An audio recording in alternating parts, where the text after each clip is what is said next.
Salut, c'est Guillaume. Je vous propose de découvrir un extrait du prochain épisode de Course épique. Course épique, c'est chaque semaine un invité, une course, une histoire hors du commun. Je vous donne rendez-vous tous les mercredis pour découvrir un nouvel épisode et vivre une grande et belle histoire de course.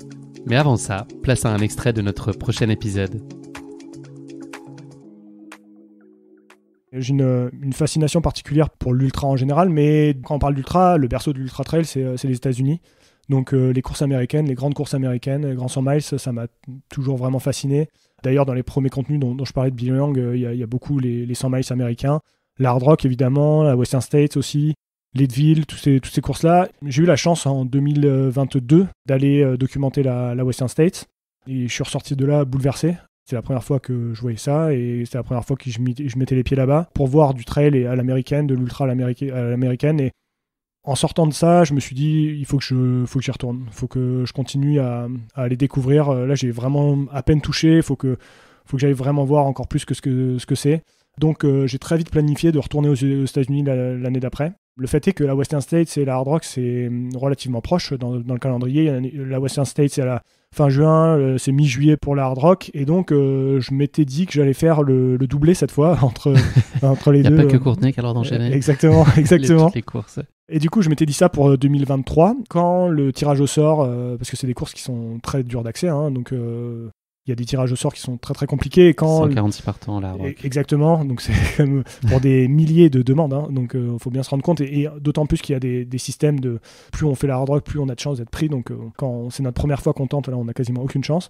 Quand la liste des participants est tombée pour la hard rock, il y avait Aurélien dedans, et donc forcément je me suis dit que c'était une porte d'entrée naturelle pour moi. Si je devais documenter la hard rock, Aurélien serait une porte d'entrée idéale, parce que français, parce que on se connaissait déjà un petit peu, parce que j'avais des liens aussi avec ses partenaires, plein de raisons qui faisaient que ça pouvait faire du sens.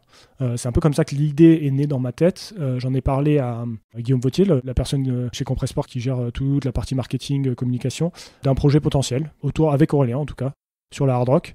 Ça l'a emballé tout de suite. C'est un peu comme ça que ça s'est amorcé, et puis après le projet a mûri, et voilà.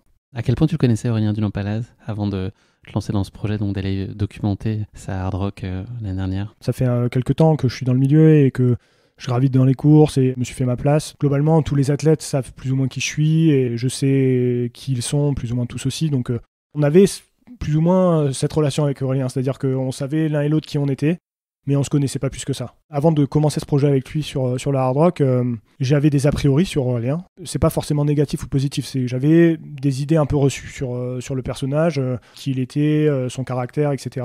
Et j'avais hâte en fait de savoir si je m'étais fait une fausse idée ou si j'avais vu juste, et donc de découvrir. Vraiment, moi, ça m'intéressait de découvrir Aurélien à ce moment-là, d'autant plus que je savais qu'il serait dans un contexte hors de sa zone de confort, et donc je trouvais que c'était d'autant plus intéressant de le découvrir dans ce contexte-là où finalement il serait un peu livré à lui-même et où il serait obligé de me montrer qui il est vraiment et pas se cacher derrière des choses et des habitudes, etc. Donc j'avais vraiment hâte de le découvrir, mais objectivement je le connaissais pas beaucoup. Est-ce que c'est indispensable d'avoir un certain niveau d'attachement ou d'affinité émotionnelle pour finalement mieux filmer ou mieux shooter quelqu'un?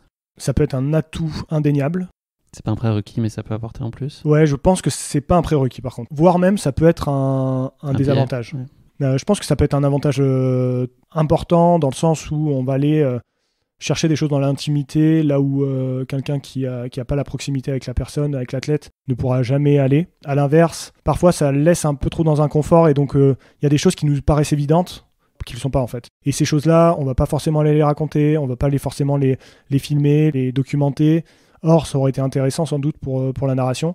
Donc, faut aussi constamment se remettre en question, je pense, quand on connaît très bien la personne et qu'on a un lien intime avec, pour aussi se questionner sur qu'est-ce qu'on est en train de faire. Mais je pense pas que ce soit un prérequis, je pense pas.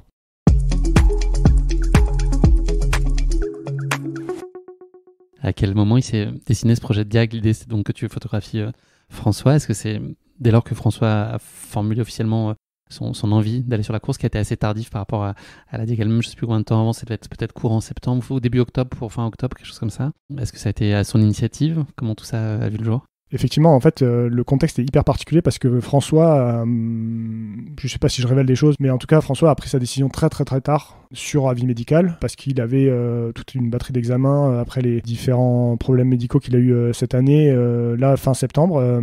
Et en fait, c'était un point de passage pour savoir qu'est-ce qu'il pourrait faire en fin de saison. Il avait différentes options sur la table. Quand il a eu le feu vert des médecins, de son chirurgien, lui, il avait une très très forte envie de diag. Il en parlait un tout petit peu avant. C'est-à-dire depuis, je me souviens, on a couru ensemble en septembre et déjà, il en parlait de façon un peu floue. Et donc, on avait en tête que c'était potentiellement une option. Pour autant, il a pris sa décision hyper tard. Et donc, c'est au moment où il a annoncé sa décision. C'était un mercredi matin. Il me l'avait annoncé la veille. Mais la veille, il m'annonce simplement qu'il va faire la course. Le mercredi matin, il annonce de façon officielle. Et le mercredi après-midi, il m'a appelé pour me demander si j'étais chaud pour le suivre. T'as dit non? Je peux pas... J'ai évidemment dit non. Désolé, je suis pris. C'est une compète de badminton, ça tombe vraiment très mal.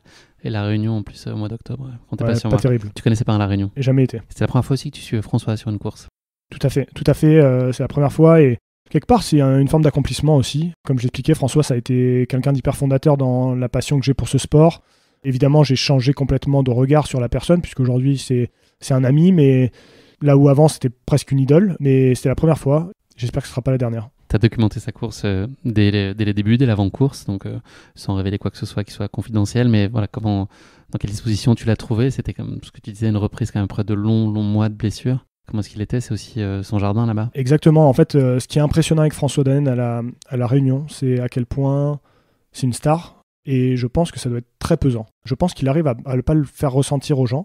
Je pense qu'on prend conscience de ce que c'est d'être un peu un sportif star dans le foot, ou c'est peut-être encore des dimensions autres, hein, mais là c'était impressionnant. Il peut pas se déplacer sans prendre ça en compte en fait, parce qu'il sait que tout va être plus lent, parce qu'il va devoir faire des photos, il va devoir signer des autographes, etc. Et la dimension de ce que c'est François Daen, c'est vraiment une icône à La Réunion, et c'est impressionnant de voir ça.